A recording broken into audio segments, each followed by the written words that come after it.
Hi, everyone. This is Ron with the Idaho Sons of the American Revolution. And today we are going to learn about Ellis Rail is our guest here.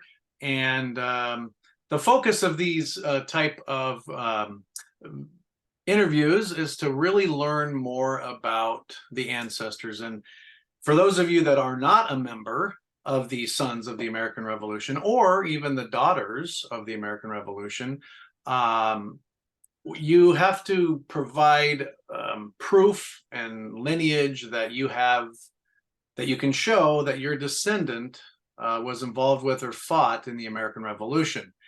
Pretty hard task sometimes, considering they didn't keep records like they do today. But one thing that we all have in common as members is that we have an ancestor that was involved or fought in the American Revolution. And those stories are sometimes pretty darn cool. And it's a question that a lot of people ask us.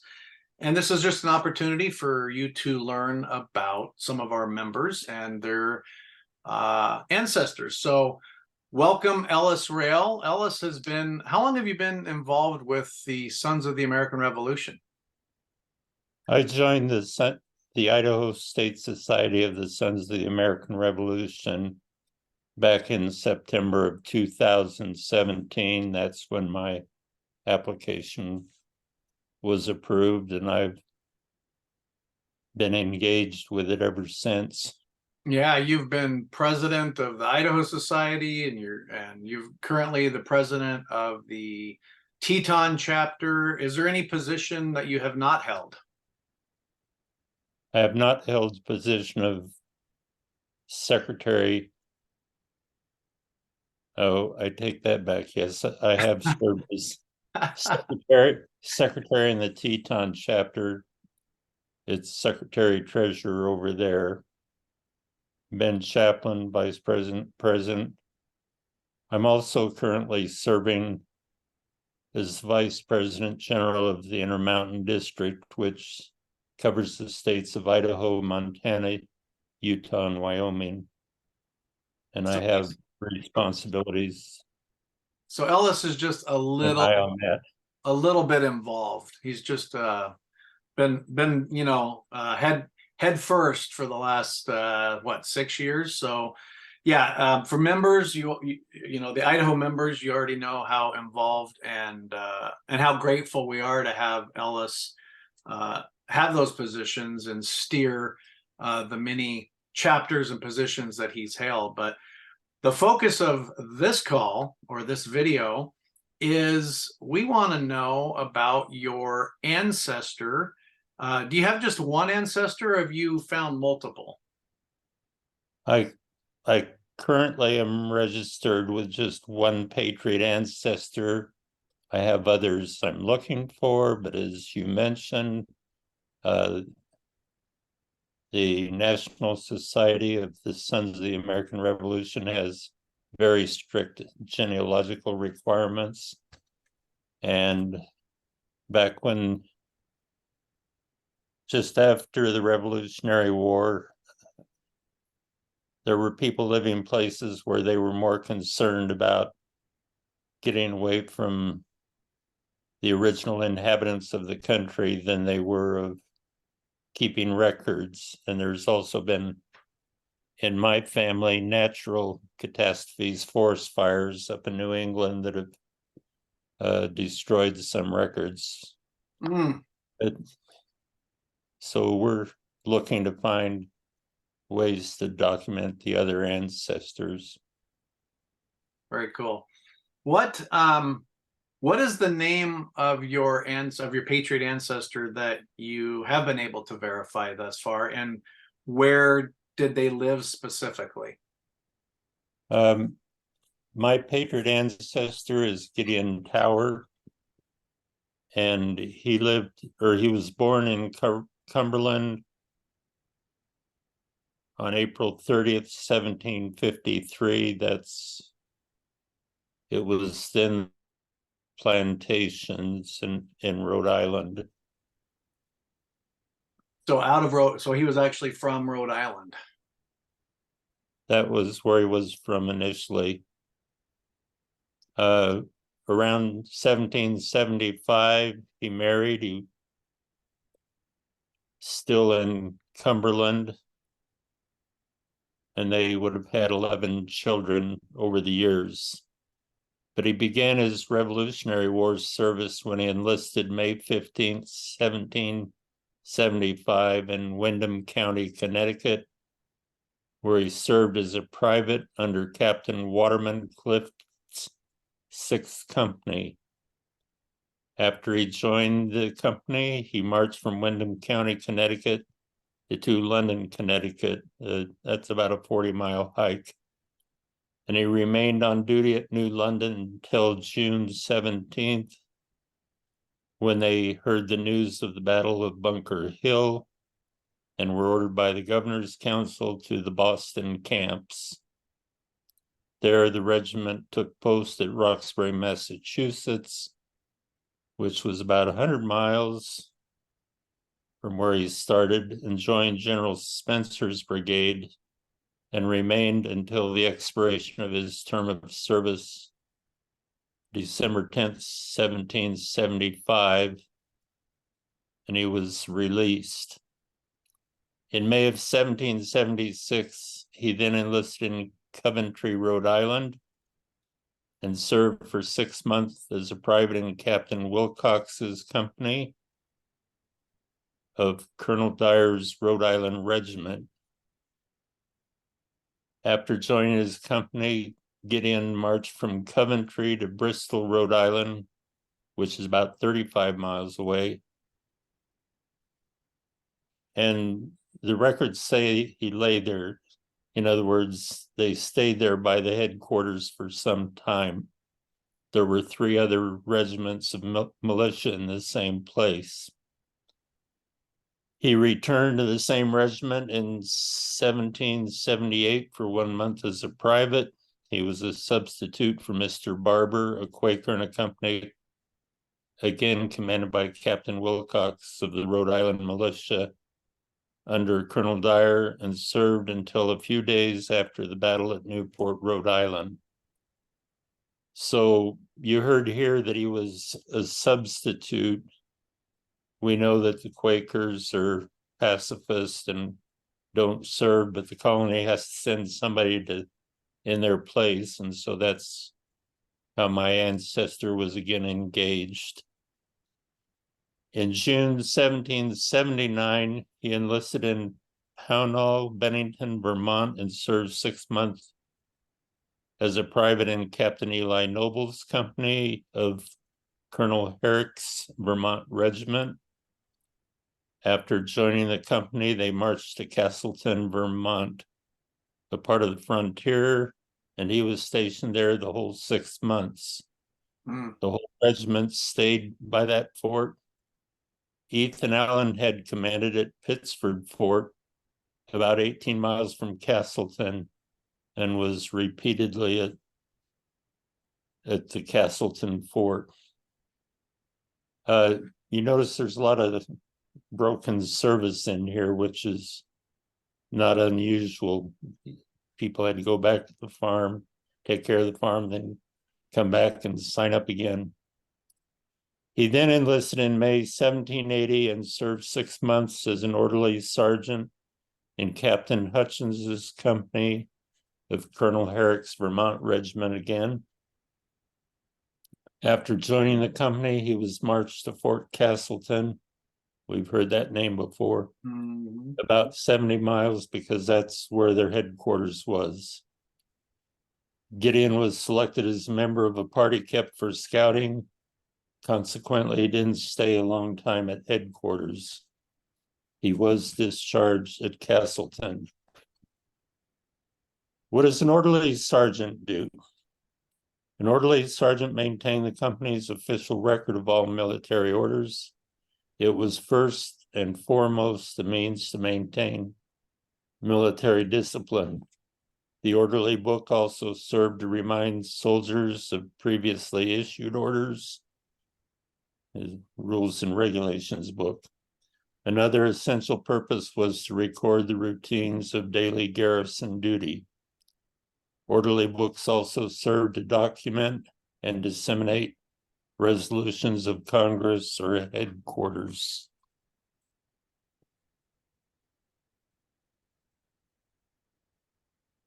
Wow. That's my story. I'm sticking with it. You're sticking to it. So, I mean, So as you go ahead. I don't know.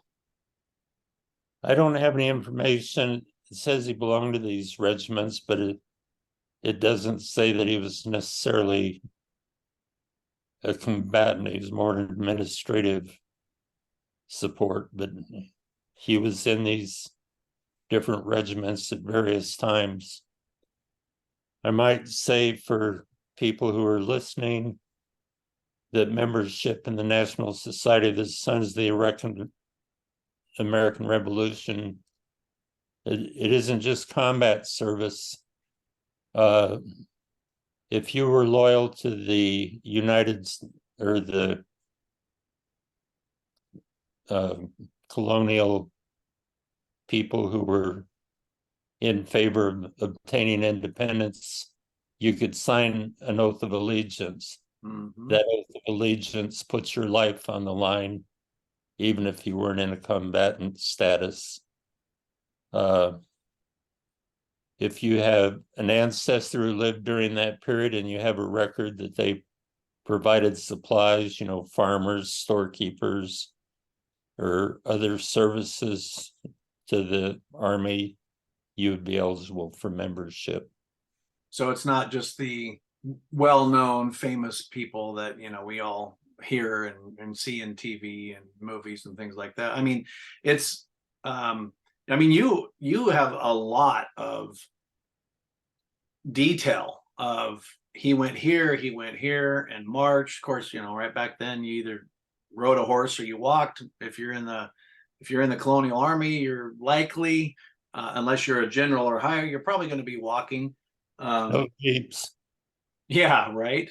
And it wasn't too uncommon that some people really felt this, I'm going to fight for this country, and they get in and they're like, whoa, this is a little scarier. This is real. So I'm out of here, let's say on a 3-month stint or a 6-month stint, and say, you know what, I've done my time. You deal with it. I've got a family to raise. I've got a farm to plant. I got crops to harvest. And that's really not just a job. I mean, that's how they made their food. There wasn't an Albertsons or a store that they went to. So it was really important. But your ancestor, if I counted right, not only went once, twice, 3 or 4 times, he enlisted 5 that I counted.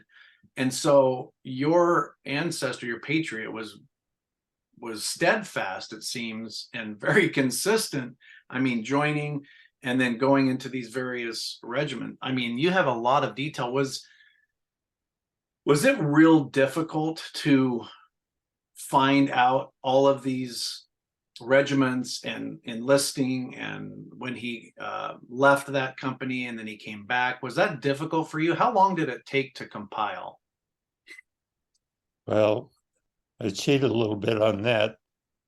The background, I have an aunt who was a very active member of DAR, and so she had the record approved. So the lineage I had to prove was from myself to my aunt, which basically my father's sister. So that wasn't too difficult to connect. Okay. And then the National Society would accept the Daughters of the American Revolution documentation, plus my birth certificate and my connection, the connection between my father and his twin sister. The greater detail, my wife actually dug out. I had a birthday party celebrating my 80th year on the planet, and she went and dug up some extra details. So I have to give her the credit. Yeah, that's a good birthday gift. She has just recently become a member of the Daughters of the American Revolution. She knew that she had the ancestor, but she was too busy helping other people with their. Yeah, but she's actually your wife. Your bride is also a member. of the daughters of the American. Daughters of the American Revolution.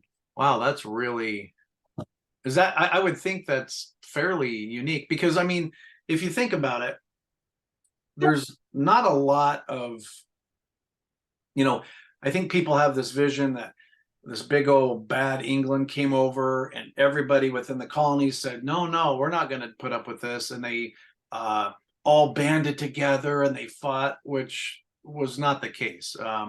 Estimates are a third of people stood up and a third was for England because they didn't want to deal with it. And others were like, I'm just going to remain neutral. I don't know the exact numbers, but it wasn't like everybody came together and said, we're going to stand up against this huge empire of Britain. And so the amount of people, the amount of ancestors that are even available to draw from is not, in the millions or even close, maybe tens of thousands, if that.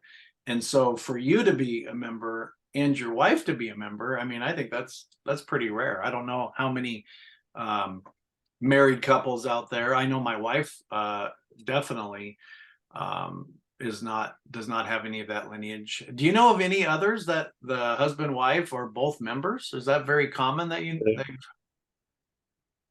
Within our society, the Fort Boise chapter treasurer and his wife are both members of the Sons of the American Revolution and the Daughters of the American Revolution, respectively.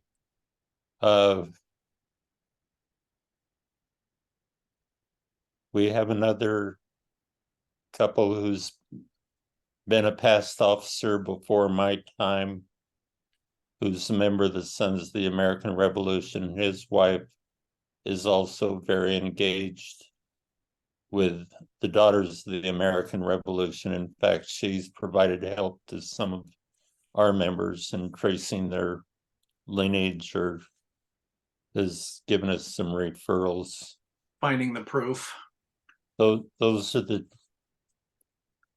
two that I can think of off the top of my head. Yeah, so we have over 100 members, so that's a pretty small amount of both. That's pretty cool. And I want to just touch base before I get to the last couple questions. Is you had mentioned that whether they're in combat or not, you sign this oath of allegiance. Some of the more famous ones is Benedict Arnold, which he did at Valley Forge, and some other names. And you said that, is it possible that your ancestor saw and or even engaged with Ethan Allen? Because you had said that they were at the same fort at one point, if I heard you right. Hang on a second. I think it was he might have interacted with him during that period. Yeah. That's crazy to think about. That they were in the neighborhood, Yeah, but that's still pretty. I mean, for those of you out there that don't have any idea about Ethan Allen, go do your research. And the fact that Ellis's ancestor was right in the neighborhood, but who knows? We like to think maybe they had conversation, but probably no way we'll ever know that. If out in baseball. Yeah. And so when you sign this oath, people that aren't really in the know of the war and study it and involved with the society, it wasn't just, you know what, I think it's a pretty cool cause, let me sign my name and we'll just kind of roll the dice and see how it goes. You're right. If any of the founding fathers, the ones that we know about, and your ancestor patriot, mine, anybody's, if they would have been caught, this was not, don't do this again. Many of them would have been strung up and hung on the spot. Yes, they were sometimes the British would capture and put them on prison ships. And let's talk about the prison ships. That's pretty much a death sentence. The last report that I looked at, one of the most famous ships that the British put on, over 94% of those prisoners of war died from starvation, disease, and all of that. So if you were caught, you're not gonna just lose a couple months in jail. It was very likely, and quite often, they would take your land and your life, right? That's the ultimate thing that they could take. So when you said and signed up and fought against the British, and you signed this oath of allegiance, it's a big deal. And I think people don't often understand or realize that that's the ultimate sacrifice, and you are going up against the largest, most powerful military in the world at the time. And I mean, you got to be thinking, like, I think about any ancestor, yours in particular, and mine. I'm thinking, if I'm sitting in Rhode Island and I hear about Bunker Hill, like your patriot ancestor did, like, I would like to think if I were alive back then, that I would, of course, do exactly what my patriot ancestor did. I would hope that the courage would be there and all that, but I don't know. I mean, you're risking it all, not knowing the outcome, but if you do the math, it's probably not a good gamble that these colonies are going to come together and win. So it's almost like a lose-lose. Yet, as we all know, we ended up prevailing. And so I think I want everybody to know that it was not just a fad or something cool or a like on a social media post. You are really risking it all and going up against tremendous odds. So if you have an ancestor that was involved in any part of the revolution, it's something that should be, I consider it sacred, because without your ancestor, without mine, without anybody's, we may be talking like a different language, a little bit of dialect, right? Who knows? But it's a big deal. And so I always give thanks to our ancestors and our founding fathers. And let me just reiterate, founding fathers, okay, there's like 7 official ones, but for me, I think anybody that was involved for the break or the fight from England for gaining our independence, to me, that's a founding father. And there's women involved that fought in the war and all of that stuff that I won't get into, but it's just a big deal. So you had it a little easier than most, or than some. Me, it took me almost a year to find all of my ancestry. And like Ellis said, it's not, there's a Peter Kern back there, and he was alive then. So here I'm now a member. It's very, very strict, and I believe Ellis helped me actually. You have to connect all the links in between. Yeah, and you have to prove it, and a lot of times the proof is in a church, in a newspaper, in some old records. But we got to remember, they didn't have driver's licenses, they didn't have social security cards, they didn't have a lot of this that we now have. And so there's a lot of legwork. Now there are resources out there if you want to find out, and you can visit idahosar.com, and there's a patriot search on there to find out if one of your ancestors may or may not have been involved. And if so, I really want you to consider, one, it's a fascinating topic. 2, it's an amazing organization. The total, I think, members of the all states involved in the national, I think, is around 33,000 members. So it's a very unique and small organization. But you know, the we're very proud and supportive and patriotic about our country.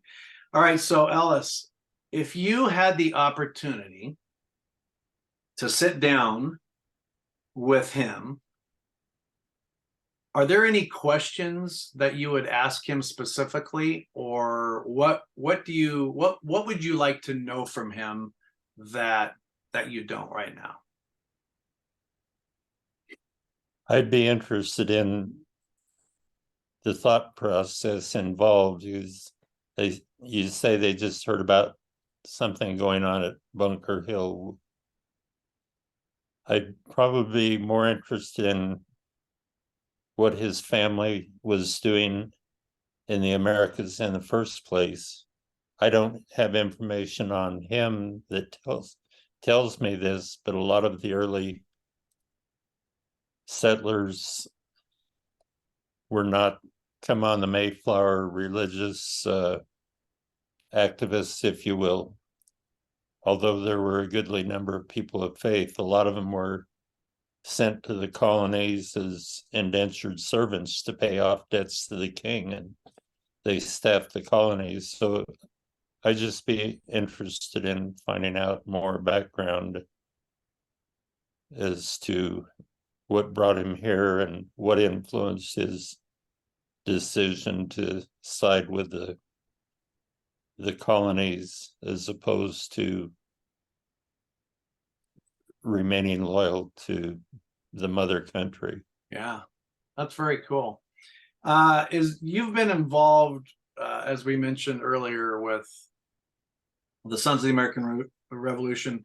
Actually, you're kind of unique because you serve in the national capacity for several states in the region that you cover, but also at a state chapter, state level, chapter levels. Is there what do you like the most about being involved with the Sons of the American Revolution? Well, first of all, we call one another compatriot. There's a camaraderie there, and there's a shared pride in the activities of our patriot ancestors. The Sons of the American Revolution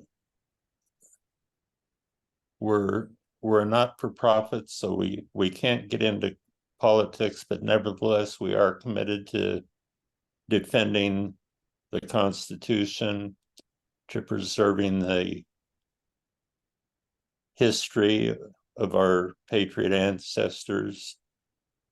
And it's an opportunity, the video that we're involved, or this interview we're involved in right now, is an opportunity to educate the rising generation, as they say, again, about the American history, about their heritage, and to preserve it so that when it's a couple years up the road and I'm a permanent resident of some cemetery, that there'll be somebody to carry that on. I was a scout as a child, and this scout oath says, "On my honor, I will do my duty, or I will do my best to do my duty to God and to my country." My faith leads me to believe that America wasn't an accident and actually came into being under uncommon odds. Mm-hmm. I attended the Utah Society annual meeting, and they had a speaker, District Judge Ted Stewart, who had written a book that said, "What if America had lost?" Mm-hmm. And talked about a whole number of things that, I mean, we might still be out working in the fields ourselves. For sure. And George Washington and some of the others responsible wouldn't have just been shot, they would have been hauled back to England, paraded through the streets, possibly drawn and quartered or For hung. sure. So Definitely Washington and, you know, Nathaniel Greene and Henry Knox and all the main military people that were involved with the military, for sure. There's no question. They wanted Washington's head pretty much since day 3. So I think you're right. And, you know, as the Sons of the American Revolution, whether it's a state or the national level, we don't really need to or want to get involved politically. But in order to, you know, if you study the United States Constitution, which, regardless of party, we are all given X, Y, and Z rights, and we all should abide by those. And if you are a veteran, are you a veteran? yes, I'm an active member of the Veterans of Foreign Wars. What branch did you serve? Navy. Go Navy. Me too. You know, and it's not only kind of like the Boy Scout motto that you said. I mean, it says it right in there. You know, we are, as veterans, we are to uphold and hold people accountable, to keep this document that everybody, all 370 plus million, or however many is in this country, live by, and are guided by the principles within it.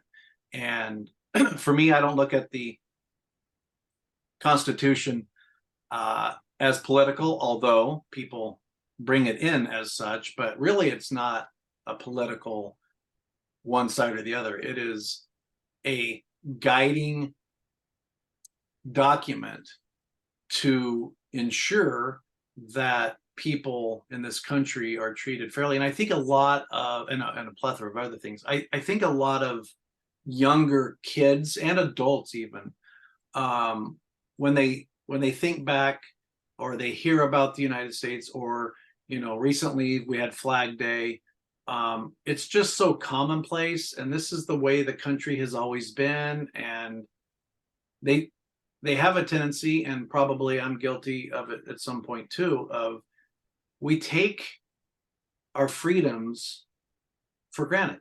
You know, if you're in China, you couldn't do this. You don't even have access to the internet. If you are a Christian or you have a certain faith that you want to study, you can't do that. If you want to go to a store in other countries, there's just so many things that we take for granted because we've always had. And some generations have had it tougher than others, for sure. But I think you're right. You know, we do all we can to help educate the youth. You know, we have the Patriot Chest. We have a whole bunch of different programs, community that get involved, and you can check out all of that at idahosar.com. And I'll put some links down below in the description. And hey, we'd love to have you. If you think you might have an ancestor, start that search. Reach out to your local chapter. Just Google it. There's a chapter in every state, and it's one of the coolest things that I've ever done. And now I'm kind of an addict with American Revolution. If I shifted, you would see a whole library of nothing but. That's really all I study. But it's interesting because you start going down your ancestor and trying to track down, and during that journey, it branches off into about 5 billion rabbit holes, and then you find all these other things. You're like, oh, wait a minute. So it's a wonderful society. Consider joining, or at least finding out if you have an ancestor, which is the requirement. And is there anything that you want to say in closing, or have you said everything that you want to? Well, I support you and your encouragement to those who may be watching to join the society. I would further encourage you not just to get your certificate and paste it on the wall for your children to see, but we have a constant need for people that are engaged. We were asked to go to schools, and we've only, you know, we have a large membership, but a small engaged group. And I guess I can best explain it this way. Nathan Hale, a school teacher back in the Revolutionary era, was an information gatherer for the colonists, and the British found out, and he was hanged as a spy. But before he was hanged, he said, "I regret that I have but one life to give for my country." To take a little bit of license, what he said is, "I regret that I have but one body to give for my service to the different organizations I'm engaged with." The Veterans of Foreign Wars and the Sons of the American Revolution celebrate the same 4th of July, Flag Day, Memorial Day, and other such things. So if the Sons of the American Revolution has an event that date, and the Veterans of Foreign Wars also has one, I can't show up at the Veterans of Foreign Wars event in my Sons of the American Revolution period clothing. And so wish I could do more. Well, you've obviously done a tremendous amount, and you're still going strong. And I know when I've spoken to a lot of members within Idaho, you know, everybody knows you. Everybody knows your never-ending support, work, going to schools, going to workshops, speaking to people, sharing your knowledge. I remember when I first joined, I mean, you were very much a catalyst and a huge help. And I'm sure you've done that with every single person that you've come into contact with, because many of them have told me, "Oh, I had the same experience with you." So it is a large organization, but as with any organization, it doesn't matter if there's 5 million people in it if 2 or 3 are brunting the bulk of the work. And there's so many areas within, if you're a member, there are so many areas that you can get involved with, whether it be schools or there's so many. And there are some members that may not be able to get out, and you can participate and engage with this. That's one of the reasons why I wanted to do this is have your story told.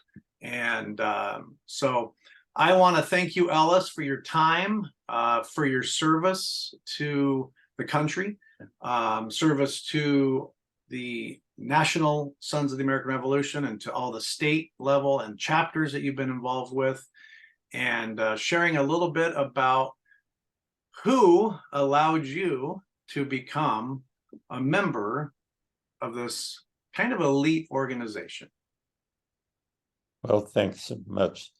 I might just add on, you mentioned people that are for health or other reasons aren't able to do a lot, but there are a lot of things that we can do as individuals. You'll notice my video background here. That's the flag that flies in front of my home every day. But if I go to the store, or if I'm having to travel for some other reason, I see lots of other like-minded people who also fly their flags.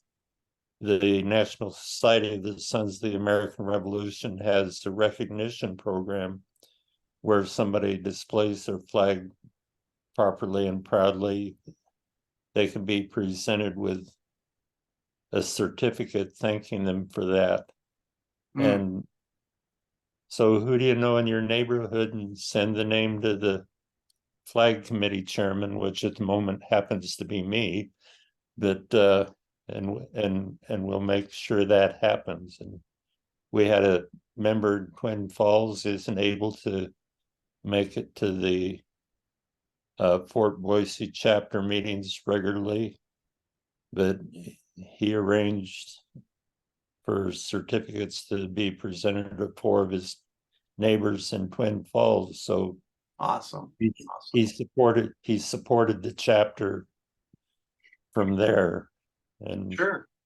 if you have relatives and other patriotic organizations, when they have an event, you know, the Sons of the American Revolution went out to Emmett, Idaho at the request of Mayor Petrie to participate in a flag retirement ceremony for the city flags.